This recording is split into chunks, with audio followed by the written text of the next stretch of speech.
துணிச்சலான பென்னி. வணக்கம் குழந்தைகளே. இன்னைக்கு நம்ம சின்ன முயலோட பெரிய துணிச்சலான கதையை தான் பார்க்க போறோம்.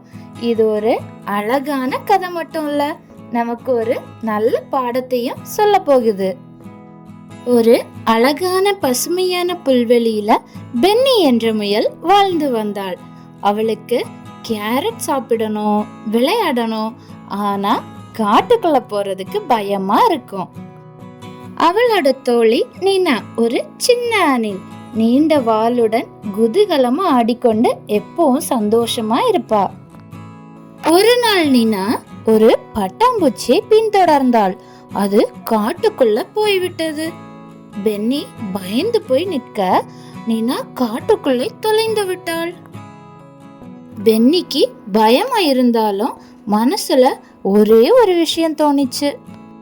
நீனா என் தோழி, நான் அவளை காப்பாத்தணும். பயமா இருந்தாலும் நான் துணிச்சலா இருக்கணும். பென்னி சின்ன அடி வைத்து மெதுவா காட்டுக்குள்ள போனா. அங்கே அடர்ந்திருந்த மரங்களுக்கிடையில் மெதுவா அழைக்கும் சத்தம் வந்தது. அந்த திசையை நோக்கி பென்னி நடந்தாள். அங்கு நீனா இருந்தாள். மரக்கிளைகளுக்குள்ள சிக்கிட்டு அழுதுகிட்டு இருந்தாள். நான் வந்துட்டேன் நீனா, பென்னி சொன்னாள். அவளது குட்டி கால்களால் கிளையை தள்ளி நீனாவை வெளியே எடுத்தாள். இருவரும் கையை பிடிச்சுக்கிட்டு வீட்டுக்கு திரும்பினாங்க.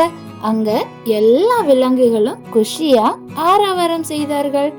பென்னி இப்போ பயப்படுற முயல் இல்ல, அவதான் துணிச்சலான பென்னி. கதையின் நீதி: துணிவு என்பது பயம் இல்லாம இருக்கிறது இல்ல, அது பயமா இருந்தாலும் நம்முடைய நண்பருக்காக நாம செய்ய வேண்டியதை செய்வதுதான். குழந்தைகளே, அடுத்த முறை பயம் வந்தா நம்ம பென்னிய நினைச்சுக்கோங்க. நீங்க குட்டியா இருந்தாலும் நல்ல மனசு இருந்தா பெரிய துணி உள்ளவங்க ஆகலாம்.